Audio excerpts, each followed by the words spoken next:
Okay, we're going to begin this story. It's the first in a series of stories called The Weddings with Robert. This is from It's a Rum Life, Book 4, Volume 1, Northcote, 1984 to 1994. This one is the Allison wedding. We actually provided wedding transport for a large number of weddings in Boston, Lincolnshire that is. What was different about this one was firstly that my partner was our good neighbour Robert, and the second was that the wedding was for the family of a distinguished surgeon from the old Boston group of hospitals, Mr. Sidney Allison. Looking through internet information, I can find nothing about our Sidney Allison, but large mention of his brother, who became a surgeon of considerable note. Sidney was a specialist in ear, nose and throat, and he married one of his theatre sisters and led a very happy, if somewhat eccentric life in the town of Boston, Lincolnshire. Ruth, my wife, did actually work with him in the old operating theatres at the Boston General and remembers him very well. Sidney was in his prime when Boston had 4 hospitals spread around the town. He was based at the General Hospital, not far from the town's famous dock. Due to the wisdom of some in the 1970s, all these excellent smaller hospitals were bulldozed and replaced by one large district general hospital. Not a great success, many would say, and fraught with problems for its entire life so far. At this present time, in 2017, it is struggling to serve a surrounding population more than double the number it was designed to cope with. Needless to say, its facilities have been changed somewhat since their origins, but by no means sufficiently. It's fair to say that the establishment is fighting an uphill battle and not winning. Now we must leave modern times and go back to our wedding in Boston about 1990.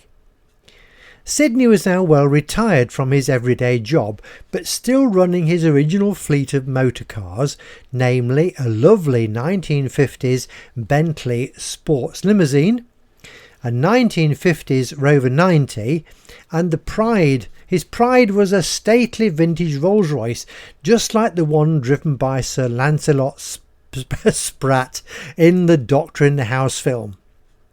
These cars were to be seen parked, perhaps haphazardly, around the entrance to his home, just off the A16 road north of the town. I do know personally that from time to time, if he had left grass cutting until later in the day, it was not unusual to see him with his car lights illuminating his essential activity. Sidney also made his own operating instruments from time to time, items he deemed superior to those provided by the hospital services. He was a well-known character in the town for many years. We were booked to provide wedding transport for his daughter from home to the local church of Holy Trinity, which was situated on the main A16 road going north out of the town.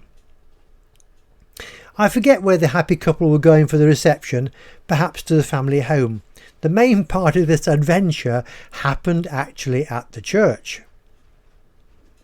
We collected the bride without any problems and had DINAN the carriage dog in attendance. Being a very, very busy road and the wedding taking place on a bank holiday Saturday, we had to find a suitable place for the dog to wait until required after the wedding. We pulled into the entrance for the church hall, which kept the horse and carriage out of harm's way. We also found a water tap on the end of a pipe coming out of the ground among the gravestones surrounding the church. We looped DINAN's lead around the pipe and thought that very suitable. You know what the thought did. Not long before the bride and groom were ready to depart, the dog appeared at our side, complete with his lead. A steady jet of water could be seen in the near distance where the tap on its pipe had been previously standing alert. As we were assisting the bride and her new husband into the carriage, Father Sidney decided to take charge and promptly stood in the middle of the A16 thoroughfare demanding the traffic to stop while he took photographs of his daughter getting into the carriage. Sidney was perhaps in his 70s by now, with little or no hair on his head and a little portly with his retirement. The traffic was nose to tail in both directions. Fortunately, just outside the church the road was a little wider, and Sidney managed to achieve his desire despite cars and caravans weaving their way in both directions as he stood undeterred in the centre of the carriageway. There we are, that's the end of that little story. I don't know what happened to the water tap. We didn't stay to find out. Please understand that we didn't just leave the water gushing out. We did ask somebody to look into it, but we had lots of other things on our mind at that moment.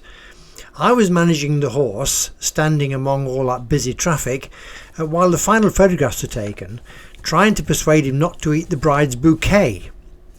And then as she came round to get in the carriage, we had to make sure he didn't start to move off and run over her dress with the carriage wheels. So you see, there was a lot going on all at the same time.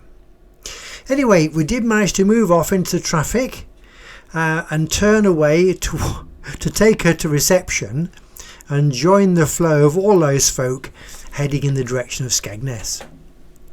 There we are. Thank you for listening to this story. We do hope you've enjoyed it. If you're listening to it or watching it on YouTube, perhaps you might think about giving us a like if you enjoyed it, and then also think about subscribing to the channel, because if you do that, it doesn't cost anything. It helps us with YouTube, and they will let you know as soon as we produce something new. In the final panel here, it shows you how to access Crackerbooks and other publications. And finally, thank you for being with us today, and we hope you will come and look at some more Crackerbooks publications in the future. Bye for now.